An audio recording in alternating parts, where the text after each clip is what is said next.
I felt duped and I felt like, well, what else isn't real? They ain't been together for years. They've quietly been living separate lives. We make a lot of assumptions about these relationships that we see from their highlight reel. Think about this. Only thing that is needed. This is why in the Bible it says, do not let the sun go down on your anger, because you will give a foothold. A doorway opens this much. That little crack, that's all that's needed. It's just a little. Have you ever looked at a couple and thought, if anybody's going to make it, they're the ones who are going to make it? Yeah. You know, maybe they were attractive, or maybe they were wealthy, or they had uber success, or had been together for years, right? They seemed like best friends. And then one day, you hear they got divorced. They separated. They ain't been together for years. They've quietly been living separate lives. And every time that happens, we think, what happened, right? So that's what we're talking about today. Celebrity couples who we thought they were going to make it. They seemed set up to make it.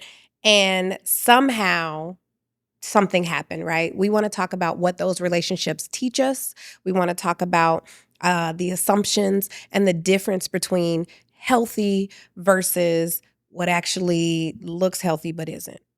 All right. So, this your man, Words Taylor. Welcome to the podcast, The Work Behind the Vows.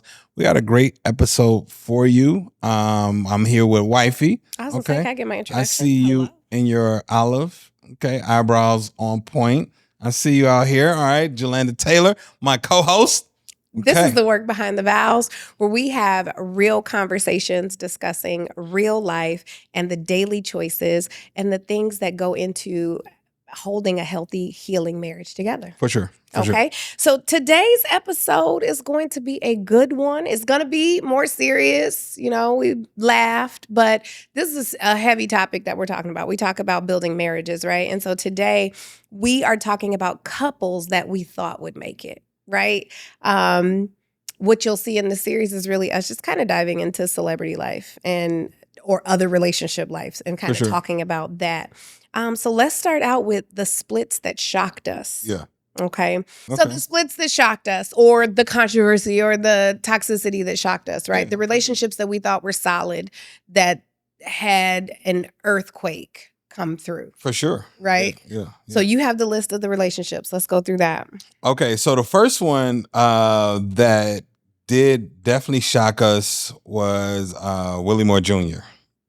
Some of you all may not know Willie Moore Jr., but that one caught me off guard. Listen, early on in our marriage, I remember, now, I don't know, I do recall, I think he had like videos with his wife. I do recall seeing her early on, but it was more so just the ministry and the conversation surrounding marriage, surrounding Christian marriages, and how like we would go to his content and really tailor what we were doing. Oh, for sure. And then the young flying saved. And now I don't think this took away from him as a believer or a leader or anything. It just shocked me because, and I know a lot of people do this with us, right? Where it's like, okay, like the last episode we talked about, where's relationship goals?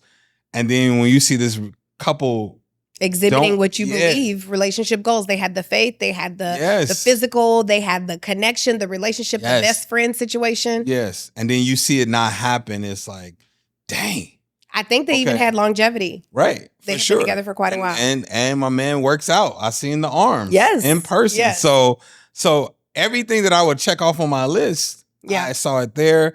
And again, that's why we say we don't know what happens behind the scenes in certain relationships, but this was a blow. Now, I will say, I love that there wasn't any drama around, public drama around the divorce. He still handled it very well. They were still very mature about it. Exactly. I think I would ask, what assumptions do you think we were making with regard to looking at them and their relationship and that being couples' goals? I think assumption that we learned when we learned about another couple that we admire being together 20 plus years and then getting a divorce, the assumption that there's a cutoff point where divorce is just off the table. Yeah. They're like, if we make it to year 10 or we make it to year 15, we made it through. It's like, what? Smooth sailing. It's smooth sailing. There's like the conversation of separation and divorce is, what are we talking about? And so I think that was my assumption. My assumption was, if you both are believers and you're now building a business together, brand together, and you've gotten the longevity, it's like, oh, they had figured it out. You figured it out. They figured out how to withstand, all of the darts that the enemy will throw at your marriage. They figured out how to be entrepreneurs and still be in love, how to be business owners and still be partners, to have raised kids. Yeah, all of that stuff. But what we learned is that we're still human. So there isn't a figuring out. Marriage is not ever something that you're going to be like, man, I got this thing down to a science. There's no science. There is a science. There is, but it's like the science of evolution. Yes, right? That's it. That's the only science you can respect. Is evolution. Yes. Knowing that this human is going to. I'm gonna go home and I'm gonna read a scripture that is gonna completely change. In this season, I may have read that scripture 30 times, but I'm gonna read a scripture today. That's going to alter my thinking. And alter the direction that I take my life and my value. I'm going to be a new creation. After that scripture, I may be a new creation. And now I'm going to look at you baffled. Like, what are you talking about? You have to adjust and evolve. Exactly. And so therefore, there isn't a way to just be like, hey, we could autopilot this thing now. Unless we both become very content. We both have to become very content with life and just like, I don't want anything more. I don't want to learn anything more. I don't want to say nothing, do nothing, be nothing, all of those things. Now, if we come there, then I do think that that's an autopilot. But outside of that, it's not. But is that health? That's not health to be in no, that of course state, not. Right? Yeah, that's that. Yeah, but that level of complacency, for sure, there has to be, in order for you to just stay together forever. And say, man, we got this thing down to a science, there has to be a level of complacency in place. Yes. Otherwise. But the key that he's saying is that we've got this down to a science. A science, That science part is it. Because staying together forever doesn't necessarily mean that there's complacency. Like y'all are growing and evolving together. Correct. But if it's, now we got this down to a science. We got it down to a science. Like, nah, there's some complacency there. Yeah. You gotta, because there's no way that you're on a growth journey and I'm on a growth journey and we're like, no, we got this down to a science. Everything that's thrown your way, you know how to maneuver it. Yeah. Oh, yeah, this not even that's not happening. Let's get some more off the list. Yeah, okay, cool. But that was good. That was good. There are some, so we both did go into making this list. I just sent it to my husband and said, you get the honor of putting it on the wall. But there are some people who maybe, I know there are some that I put on the list that were shocking because of the season that I was in. Yeah. So I was in a very immature, maybe toxic, trauma bonding love type of season. Sure. And they were together and I was really rooting for them. And then they separated and I'm like, yo. That was crazy. Yeah. Yeah. Sure. So I just, some of them don't necessarily relate. Well, I'm going to go today. Here because this is the one that shook me. Okay. To like the utmost core, like, oh, wow. Okay. Which is Will and Jada. I knew you were going to say that. And they're, because are you going to reveal to the world that Will is your friend? Will is my guy. That's my guy. Okay, because I know last episode I revealed my friends, that's right? My celebrity friends in the industry. I got a few of them. They don't know. That's right? my guy. Right. Okay.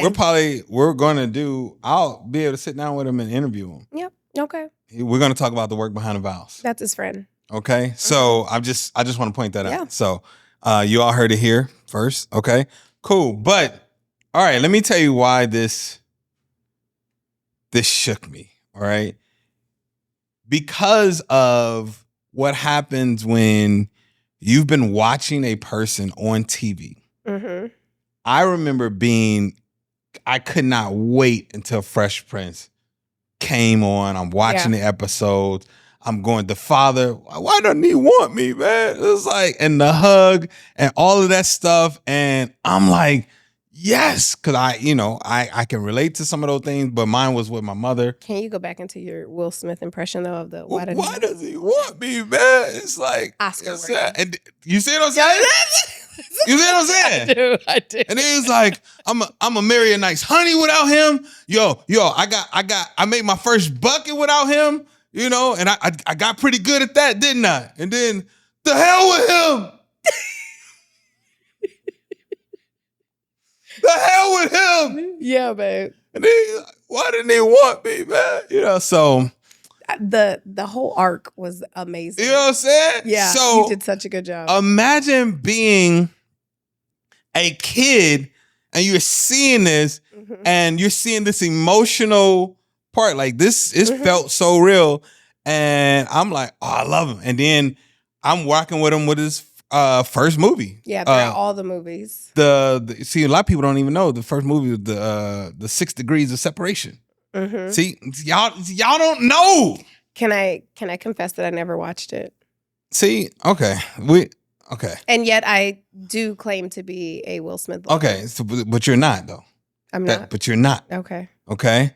And then going into Independence Day. So I'm saying when you're committed to somebody's persona, skill set. I learned that later it's a persona. But when you're committed to somebody's skill set and you fall in love with their art, you actually want them to win in everything. That's good. You want to see them win in life. And then it's like, dang, now you're married.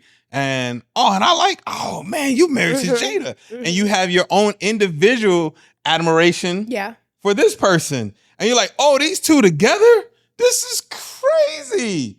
Okay, that's cool. And then you all have kids, and now your kids are in the business and all of that. So they also had the recipe of like the early drama with the relationship with him and his ex-wife, and then also Tupac and that whole thing, and they overcame that. Yeah. Right? See, I didn't know all that stuff until later. Oh, I did. I knew when it was unveiling. Okay. So, but they overcame all of that. For sure. And so it was like, oh, it's an amazing relationship. Yeah. So that's why I'm like, man, this is incredibly dope. I love this relationship. I love how you all support each other. I love how you rockin'. And there's times when people were like, oh, they got a divorce. They were creating this thing, and he would come out and speak like, yo, if I ever decide to leave my queen, y'all will know. But I'm like, so for the entanglement thing to come out, I'm like, what the heck is going on here? The grass isn't as green as you thought it was. Exactly. And then to find out that you all have been separated all of this time for so many, y'all weren't even, I did feel betrayed. Yeah. I felt duped, and I felt like, well, what else isn't real? And that's good. What else isn't real? Exactly. So I think I then learned where he's on this journey, this personal journey, where he is Will Smith, the character, has been the one that's in the driver's seat leading this entire time. But now he's like, well, who is Will Smith, the person? Exactly. Willard. Who's Willard? Is that his full name? Yeah. Willard? Yeah, it's Willard. Oh. Yeah. So he better stick with Will. I thought it was short for William Willard. No, I'm pretty sure it's Willard. Have you ever seen a baby Willard? I'm just, but I think the thing that we need to learn from this situation is that people are going to present what they want you to see, what they want you to admire about their relationship. Yeah. And hide the things that And that's not just celebrity that does that. I know. That's what I'm saying. Everybody. That's social media. That's the everybody. principle we pull from here. Yeah. I'm getting on social media when I have clothes on and I look at least halfway presentable. I'm not getting on there in my stained, dusty pajamas and my bonnet. That's real. That's real. And even for those women who are getting on there on their bonnet, they still got their face done. Like it's not, yeah, for sure. Absolutely. That is your representative. Yeah. Like that's what you're putting out. And it's why is that? Yeah. Because I would say, I know for me personally, because the other part is too intimate. Right. It's vulnerability. And we do it though. I don't. But you do. In this podcast, we're doing it. My face is done. No, I'm talking about the okay. And I'm not saying that. I'm talking about the transparency part. The transparency. I'm fine with my words, but I'm talking about like really putting forth that polished image. I have a desire, and we do it. I have done videos where I'm not put together. I'm like, look, this is what it is. But I have a desire to just put forth me with my bonnet and my, I don't want to wear a bra today. I'm not going to do it. That type of thing. Right. But I don't. And why don't I? It's the fear of judgment. Because also you got to think everything that you are putting out, you are putting that out to be judged. Right. You can get, for the people who get mad on social media, hey, if you don't like it, skip it. You ain't got to speak on it. You shouldn't have put it out there. Right? So because of that, I am still curated in what I put out. Okay. Yeah, I got you.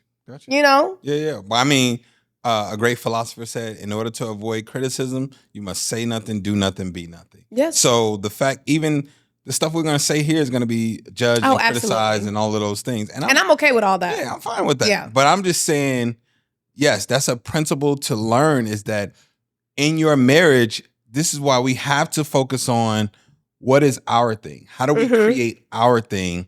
And yes, there may be some things that we admire about this couple, but that we're not going to compare our relationship with them because they gave us 60 seconds of this great moment. True. And that's what it's like. I based their entire marriage off of these moments, these glimpses. Oh, you were in a movie with your son, and all. And then when the book came out, I've listened to the book how many times? You had our whole family listen to the book. Okay, so I'm like, our kids. Yes, I'm like, this book is phenomenal. Yes, and it is a good book. Yes, it is. And so for all this stuff to come out, I'm like, what?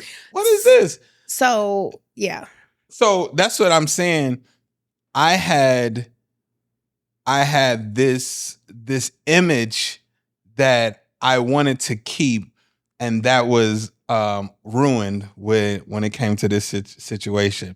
However, I will say it did make him more human. More human, absolutely. Which I'm cool with the mistakes and all of those things. But yeah, this just it kind of shocked me a little bit. I think us being shocked and surprised has more to say about what we assumed was happening in their relationships. Absolutely. Than what was actually happening. Absolutely. Right? But we're basing it off of what you're presenting, though. What you're presenting, absolutely. Exactly. Absolutely. So, okay. Did you have another couple, just maybe one more couple that you wanted to do?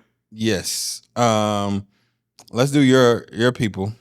But who are my people? Beyonce and Jay-Z. No, keep going. And the cheating.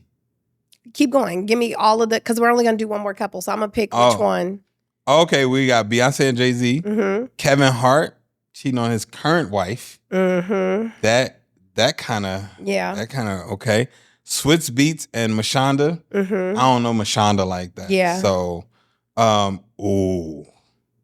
Carmelo Anthony and Lala. Anthony. That one kind of. Yeah. Okay. Monica and Shannon Brown. Oh my gosh. Monica's my friend. That was so hurtful. Keisha Cole and Daniel Gibson. Yeah, that was my friend. Keisha's my friend too. I was rooting for her. I rock with Keisha. Okay. Of those, I would actually say the one that shocked me the most and actually like impacted, I don't know how it impacted, but it's Swizz Beatz and Mashonda. Really? Yes. You know Mashonda? I do. So you knew her before Swiss or no with. So okay. I was a Rough Rider. Oh my goodness. You don't know. Listen, in the 90s, when they talk about like, I said that I was going to be the first lady of Rockefeller Records. Okay, that's number one. This is me in high school. I was going to be the first lady of Rockefeller Records. Then Rough Riders came out, DMX, Eve. I was like, oh my, they are in my blood. First I want to, listen. The what? Listen, what was this? I'm trying not to cuss. Okay. I just, So, okay. What I'm talking about is X gonna give it to you. Okay. Okay. I was there. Okay. Okay. Stop. Okay. Drop. Okay. Just. Okay. So, regardless, I say all that because that meant I love Swiss Beats. Because he was Rough Riders. Like, I love Swiss Beats. DMX was Rough Riders. No, Swiss Beats did all the beats. Like, what do you mean? They don't make him Rough Riders. All of the artists were everything that they were because of what he put behind them. What? Anyway, he don't know nothing. Are they going to come for you? They're going to come for you. He don't know anything about music. They're going to come for you in the comments. Let them come. And now you're going to have me arguing back with people back and forth. With nobody. I ain't scared. And I ain't going to waste a breath arguing with you. DMX made Swiss Beats. Anyway, so a beat is not a beat until you put somebody on that joint. But put somebody on a raggedy beat and I bet they don't go nowhere. DMX wouldn't have been nowhere. You are just... Okay, loved You're getting DMX. off topics now. You're getting off topic. But so that's because crazy. Of that, that's where I kind of went in and fell into Swiss and who he was and his production. Remember, I'm a singer. I do music. So I was looking to be in the industry, right? Right.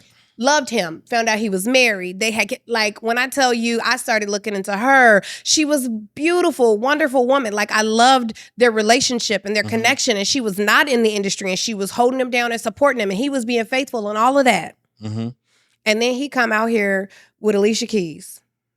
That's why you stopped listening to... That's why I stopped listening to Alicia Keys. I don't listen to it today. She literally stopped listening to Alicia Keys. Now listen, what I do value, I think we talked about in the last episode, the accountability and the recovery, right?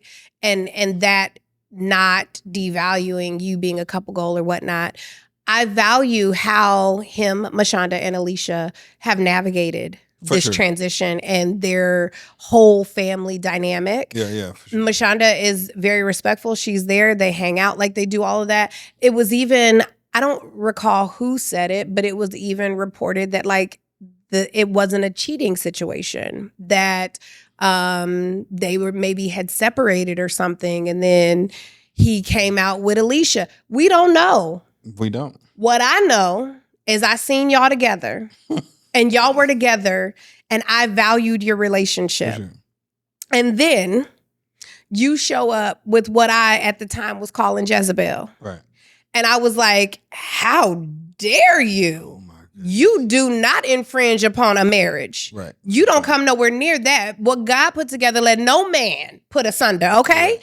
So I was rocked to my core, and I rocked with Alicia before that. I loved Alicia. I loved everything about her. Yes. It was at that point that I stopped listening to her because I was like, I will not be with somebody who thinks it's okay to step in the middle of a marriage. Okay, but having learned the new information that there wasn't infidelity, are you okay? That there potentially wasn't? That there was alleged infidelity. Are you okay now? Or no. I mean, I think that that's their stuff. It's not my, like, I don't feel any way about it now. I don't look at Swiss and Alicia. I don't go checking on Mashonda. I'm good. But that was one that really like rocked me to my core. It also, because it resonated with me, the infidelity. Okay. And being in a committed relationship and being betrayed in that way, like I was hurting for her. Yeah. You know, so but it once again goes to into the assumptions that we were making about their relationship. You know, we don't know them like that. And we make a lot of assumptions about these relationships that we see from their highlight reel. What's a principle that we can pull out from this situation here? So before we transition to principles and things, let's go ahead and hit a commercial because that's going to be a deep conversation. Okay, so first of all, I appreciate you all watching the episode. Thank you so much. But I don't just want you to watch it. I want you to also subscribe.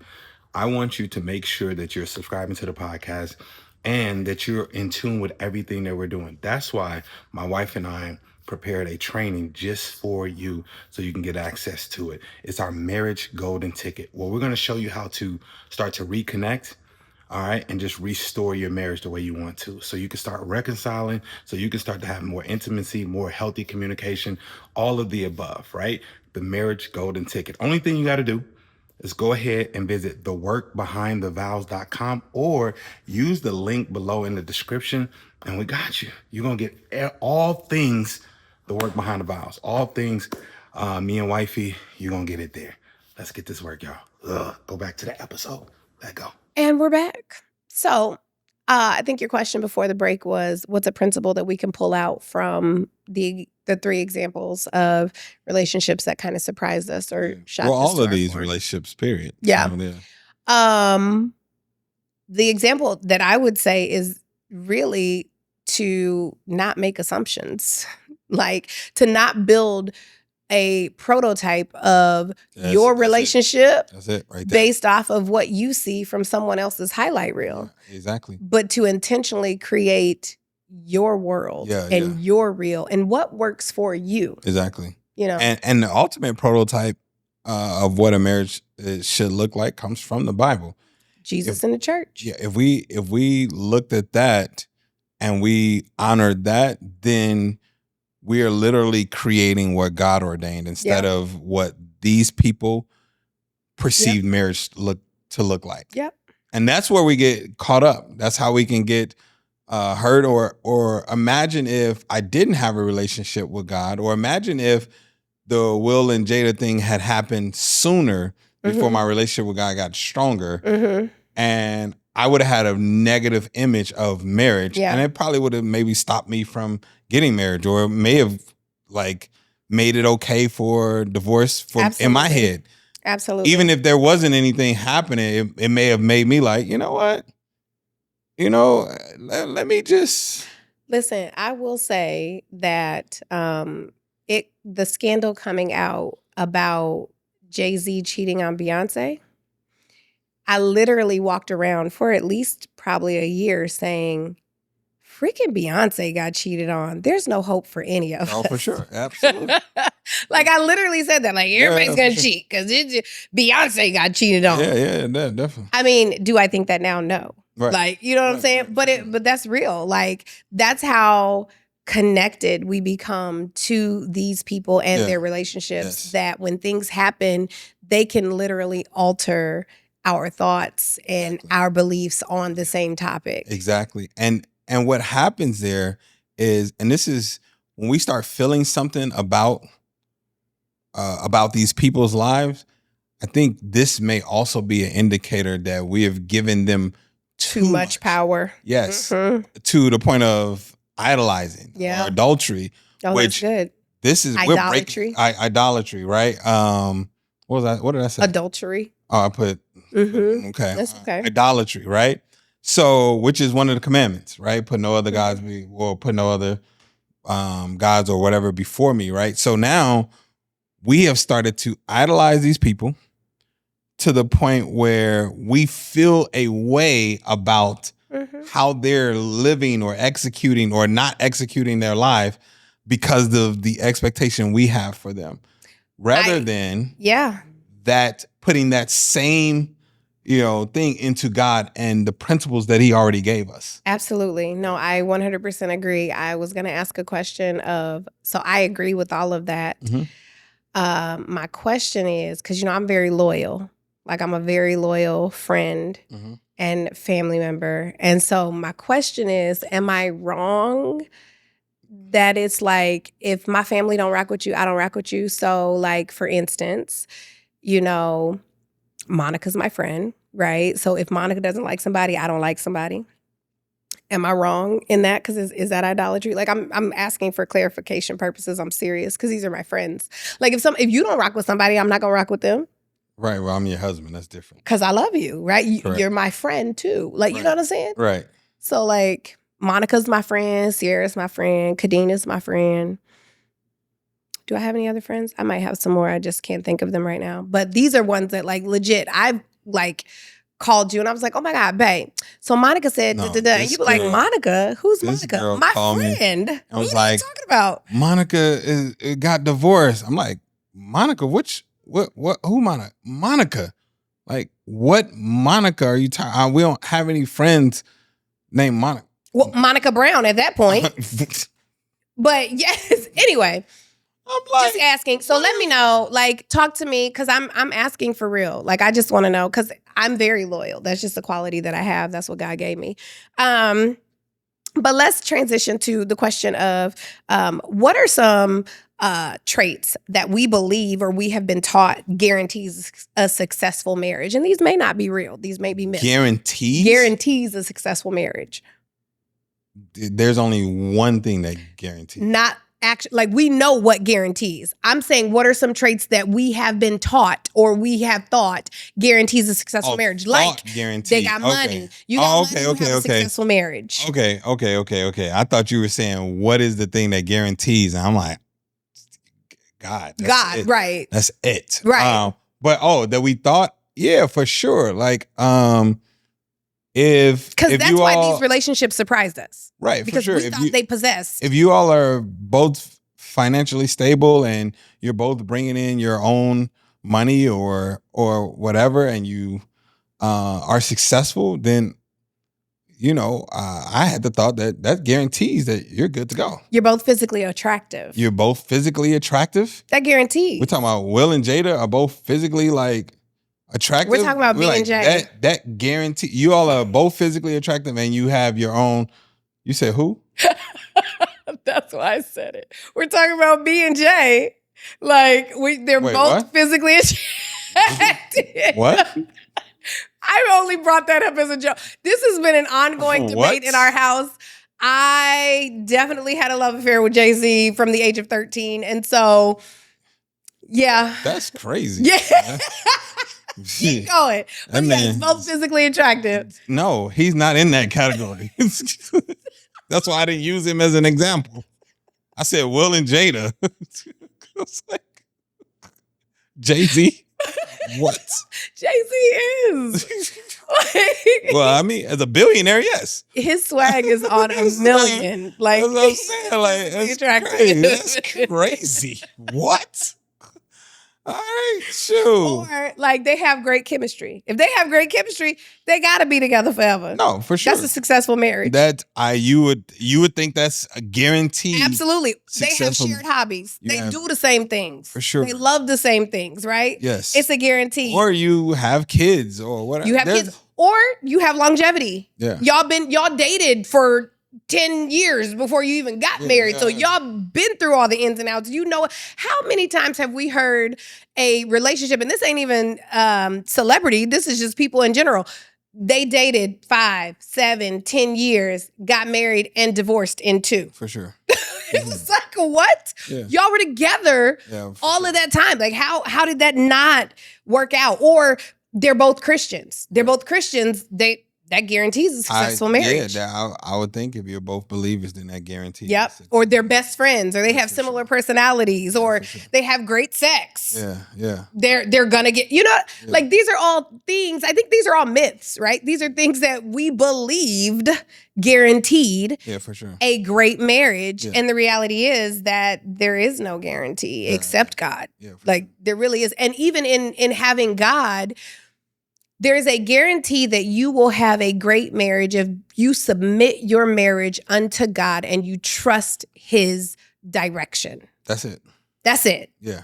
So, because even if you say, well, we got God in our marriage, but did you submit it to Him? Yeah, that's it. You know what I'm saying? Like, did you give it to Him to lead? Right. If not, then that still is no guarantee. And that's just this is the power of fearing God. Yeah. Is when we talk about the fruit of the Spirit is patience.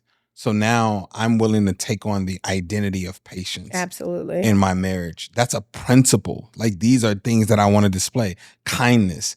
I'm going to take on the identity of kindness in my marriage. Like, these are things that starts to shift the marriage when I pull this principle out of the Bible, and God says, this is how I want you to respond when when we are slow to speak or slow to anger, all of these things. These are things that you bring to your marriage now that creates the longevity of the marriage. You taking up your cross, denying your flesh, and following God. You being transformed by the daily renewing of your mind. Like all of these are the things. Yeah. You not keeping record of wrong. So now I take on the identity of somebody that's going to be in this moment, that's going to reconcile this moment and not keep record of how this impacted me, how this made me feel, or you did this before. When we live like that, according to these principles, it shifts how the marriages go. And then when you're not living at that like that, but you may be still a believer, but you don't live and let God govern your behavior, then it's just like, he's not in control. There's no guarantees. That's it. There's no guarantees. There's no guarantees. But I'm telling you, God guarantees that you will have a life of fulfillment and gratitude and all those things if you look in here and you do these things. You follow my word. Like Absolutely. You take up your cross and you have to deny yourself. And these are daily things. That's the thing. It's like, I wish that it was like, well, God, you know what I'm saying? I did that last week, so we good, right? We should be good. Like a month. I demonstrated patience. This should last me about, whatever. But it's like, no, this is a daily thing. And if we can do this every day, then imagine us both demonstrating patience to each other every single day. Yeah. That shifts the entire marriage. Absolutely. So yeah. Okay, so let's shift the conversation. Okay. Let's talk about a time when things looked better than they actually were. So have we ever looked happier? And we'll each talk about our time. So where we've ever looked happier than we actually were during our relationship, be it dating or marriage. Looked happier? I think we do a terrible job of keeping a secret of like I'm unhappy, but I'm gonna still show happiness. Like I don't know that. I don't know. I can't. Nothing comes to mind right away. Our faces tell. Our interactions will tell. The way we speak about each other would tell. Like he in the room. You know what I'm saying? Like I don't know what he's doing with himself. And I think if we try to, like, it would come out. I don't know that you have an incident. So the only time I think that it has happened throughout our relationship. I don't necessarily have like it happened on June 21st, 1999. I do believe that the time that comes to mind where there was like picture evidence was when we were on the cruise. Oh, okay. Like 2018. Yeah. And we took pictures. It was 2019 or 18. It was 18. But we took pictures and my face was done up. We're on a whole cruise. And so in these pictures, I look fine. Yeah. And I even smiled in some of them, but in actuality, I was extremely depressed and unhappy. And, I was struggling big time. Yeah. But yet I had to put forth this face that everything was okay. And we were actually on the cruise with another couple. And I remember you saying like, babe, like. But they knew. Right. They even asked because that's what I'm saying. Maybe a picture can hide those things, something like that. But from our interaction, they were asking like, "Yo, y'all good?" Yeah. So it's like you're not hiding that. At least not from the people that are around you. It's hard to hide. But so what struggles? Maybe mine is like, have we ever intentionally did it?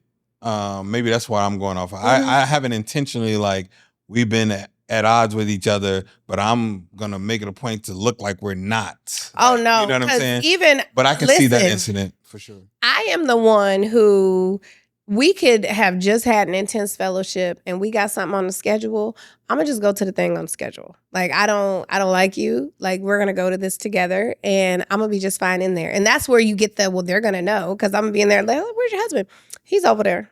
That's where they get that. I'm not going. He is not going. So I remember early in our relationship, we had somewhere, I'm like, I cannot be late. We need to get out of here. We need to go. And he refused to go. I was livid. Yeah, for sure. I was livid. I'm not a pretender in that way.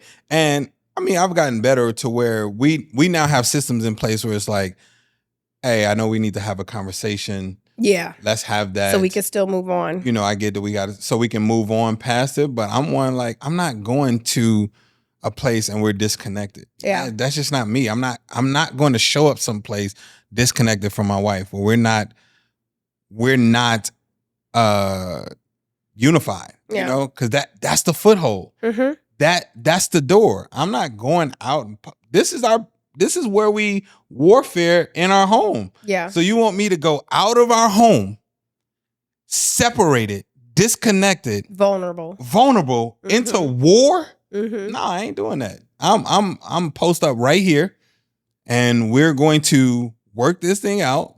We're gonna pray. We're gonna forgive each other. And then I will quickly get dressed, and we can ride out. So, what are some struggles that you think that we had that people did not see? Maybe depression, anxiety. Absolutely, anxiety. We had struggles with finances, church hurt, and betrayal. Church hurt. That one was huge. Yeah, for sure. Definitely some betrayals, just with some friends, some people that like I felt like I poured a lot into, and then just what came back to me wasn't what I thought it would be. So. And those things are being mentioned in an episode with regard to relationships, because that, even though it was an outside person or another relationship that impacted us, it still impacted us. It's still impact, right? For sure. Where I'm now supporting my husband who is broken because of a friend who betrayed him in his time of need. Man, that. Right? Like that was big. That was huge. And then we talked about, me and the fire within. And I'm also like trying to control myself and to maintain my composure in interaction. And silence is the best response from me, right? Like if I'm silent with you, then you know that is the Lord. And so I had to deal with all of that. Yeah, so I'm made to hold my tongue while I'm over here consoling you and telling you how screwed up that was. Yeah, no, that's real. That's real. Especially like with my friends, with my people, there isn't anything that you can ask me that I won't do. Yeah. There's nothing that you can ask that I will not do for you. And so to pour out in those type of way. And I don't even want to be in positions where I need you. I'll prefer it to be all on me to serve and all that stuff. So in this time where I'm most vulnerable and need help, and that was, or I didn't necessarily even need help. I didn't need a support, really. Right. Didn't need help. And I was like, whew. It's not even didn't need help. Just needed a warm body to know, like you're there and you care. Yeah, for sure. Like you're there to walk this is scary. Side by side through this with you. Yeah, this is a scary moment. With my health and all of those things, and to just to feel abandoned in that way was crazy. Absolutely. Any other struggles that you think that people did not see? Struggles with me with parenting and with like the constant triggering that is parenting. Oh my God. There are times when I remember when was this year where our daughter lied about something and she omitted the truth on something, and I was like, baby, come on now. And I'm like, let me grab that phone from you. She was hurt. She's like, wait a minute, I need my phone. I got plans to. That's not happening. I said, I'll give it back to you on Monday. And she's like, I took TV and phone. And so she's now, this is like maybe Wednesday. So she's counting down the days and all that stuff. And then I'm praying. I'm like, God, just, show me. I don't want to make emotional decisions and all those things.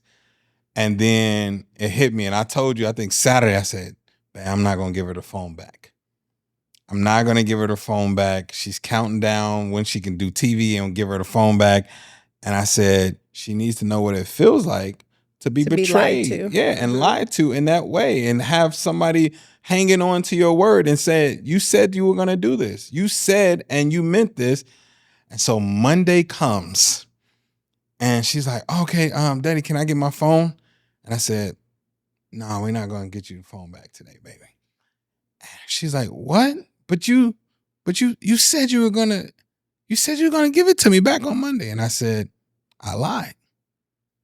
I'm not giving it back to you today. And I have no plans on giving it back to you today. I don't know when I'll give it back. Can we talk about when you're going to give it back? I can. But I could be lying then too. And she was distraught. Enraged. Crying. And she was like, you've been seeing me count down. Why didn't you tell me? Like, I don't know. I must have forgot. I must have omitted How'd that feel? And she's like, we don't have time for a lesson. Like, no. And then I remember, as after the conversation, I'll tell you, I said, all right, and I'm going to go to my office now and cry. Yes. Like, this is just like the hardest thing ever. I don't ever want to betray any of my kids. My baby girl, I don't want to betray her in that way. And that was tough. And I was like, oh God, but she needed this lesson. Yeah, absolutely. So I had to put myself through that because that lesson is needed. But there's been so many times where we've come and we're like, yep. So I'm failing as a parent right now. I'm just worst thing ever. Okay. It's like, I broke it. I know we can't do it over, but I don't even know where we go from here. It's like the constant pressure. And then there are so many people. I love how y'all parent. It's like, what? Like Tiff constantly says, I love how y'all raise your kids and the structure and She's this. speaking life. And yeah. And I'm like, what? Do you know that we are constantly like, just like, wow, God. Yes. We ruined it. God, is there a way that we could push him? Can we push him back in there and keep the information that we have now and all those things? Or every time we have this desire to, some of the videos we send each other on Instagram, we're like, all right, this is how you're supposed to, converse with your kid, and because yelling does this to their brains and all this stuff. And you think the only way they respond is through yell. So I start off with, hey, son, come here. Hey, son. And I've even done the get down to the knee. Yes. Get down to their level. Yes. Hey, son, listen. Hey, okay. We've had this conversation already. And you did it. You did this. And did you know you weren't supposed to do that? Yes. Then why you do it then? Because it's the fourth time. So you knew? So, okay, you know what? Okay. Son, all right. Yes. Just don't do it again, son. Just don't do it again, son. It's like, my God, bro. So yeah. What would you say helped us through those seasons? Prayer. I think also we both have this thing that we do after we discipline our kids, or we get caught up into a moment that we didn't want to do, like yelling or something like that. We quickly come to each other and be like, oh my God. So I just yelled at our daughter. Or I just popped our son in forehead. Okay. Or he got a spanking today, or I just took the phone or a tablet or whatever, and just kind of talking through that, being able to talk through that. And even here, Because I think we do a great job of being like, well, man, I think you overreacted on that. Mm-hmm. Or also hearing, no, but I'm with you. I support you in that. Just that, us being able to have that dialogue with one another and to know that, you still have my back, or I still have yours, even if it's like, well, we could have stopped it here. Right. You know what I'm saying, like that. So, so definitely prayer and open communication and just conversation. us being there for one another in that situation. But also having it where our kids can still be consoled, consoled, in that situation. So, absolutely, we've been through some. Yeah, but we're great parents. We are great parents, but I'm just saying, even through the seasons of the other things that we identified, from the church hurt, from the friendship betrayal, like all those things, those same things apply. Like for sure. Prayer and having that open communication, being able to openly navigate. I think about, and won't go into detail, think about the church hurt situation and how when it blew up, when the hurt came out, it was real animated and real dramatic, and we were all on one. Mm-hmm. And afterwards, as the Holy Spirit calmed us down, like but here's the thing, and this is why we teach: you can't make decisions. Up here. You can't have conversations with one another up here. This is why I think there's been a while since we had a... Further define what you mean by up here, like on the same level, the height of intensity. The height of, in your anger. In this anger, when the thing happens. My adrenaline's going, my pride is here, my ego is flared up. Everything is popped out. I'm on full defense and attack mode.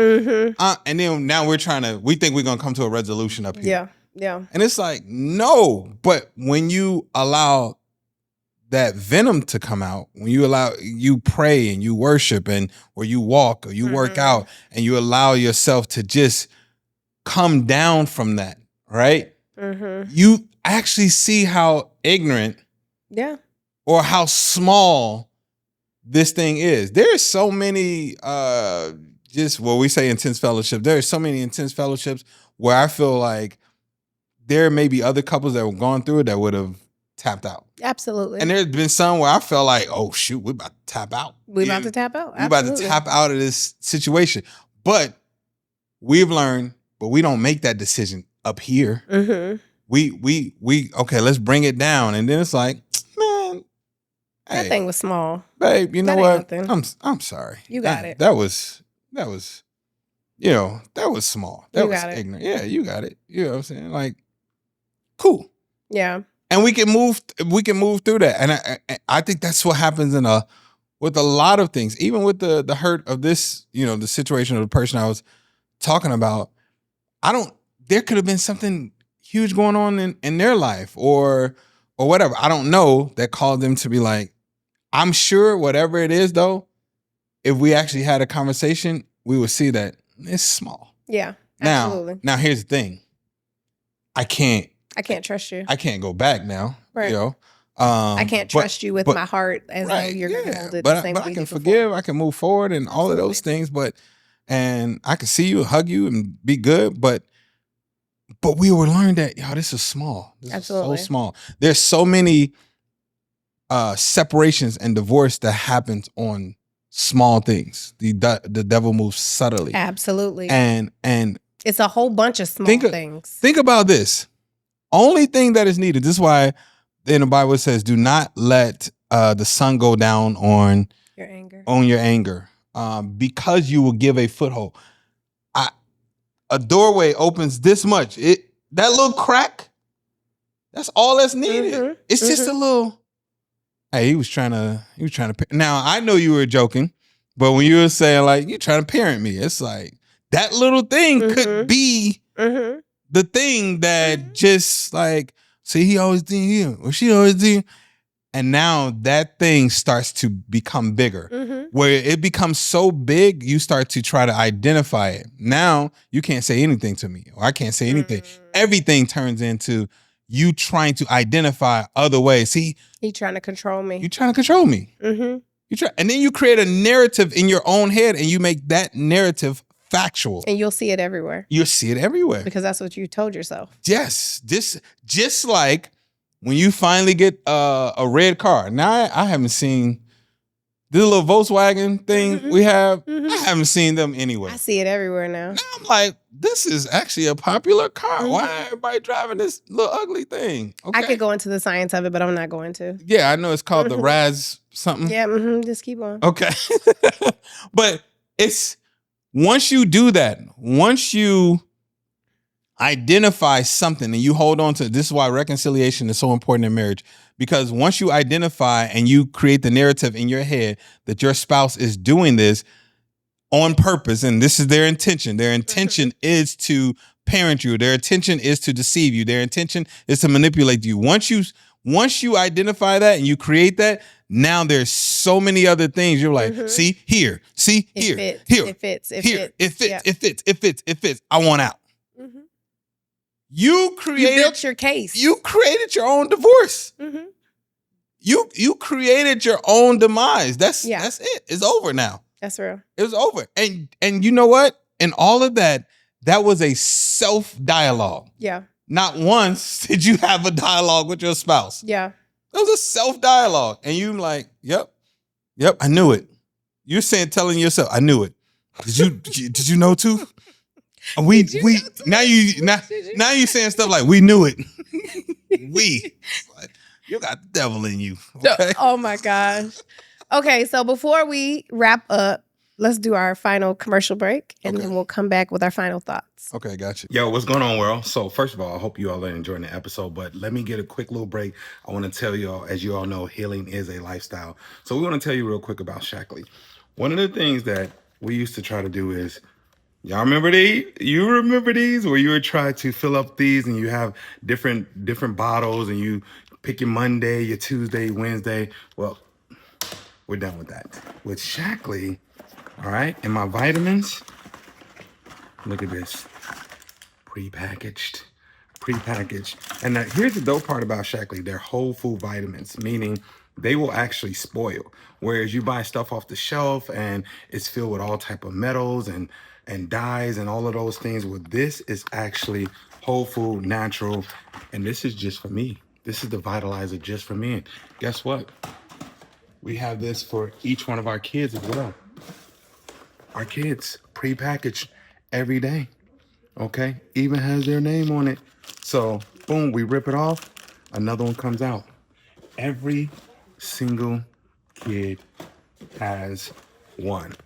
Our entire family rocks with Shackley. It's rare that you're going to even see me get sick.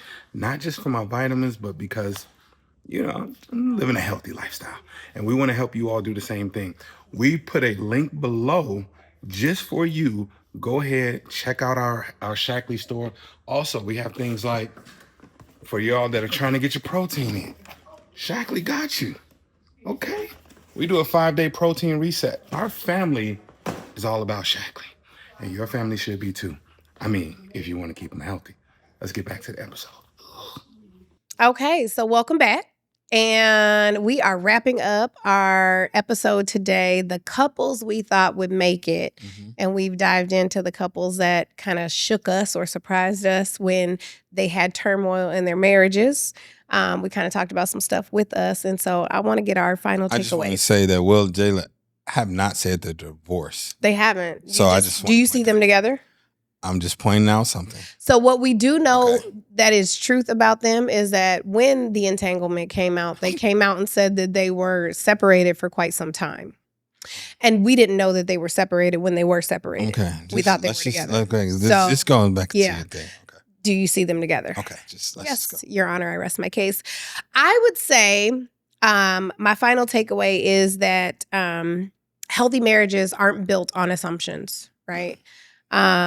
They're built on communication, they're built on trust, forgiveness, and ultimately growth.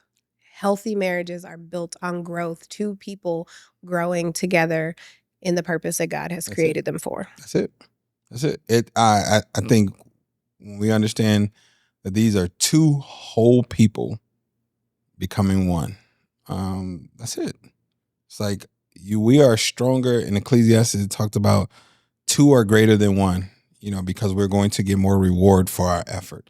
When you understand that this two right here that you have, that you took a covenant and oath with before God, when you understand that is going to be greater, you all are greater together, it changes everything. You can work through anything because you're like, no, I am way more powerful, way more successful. My success and everything is expedited. My legacy is built. All of these things off of me keeping this covenant. Then you win. Yes. Yeah. So let us know in the comments, what are some qualities that maybe we didn't list that healthy marriages are built on, or some things that you use in your marriage to ensure longevity. There you go. So we'll talk to you next time.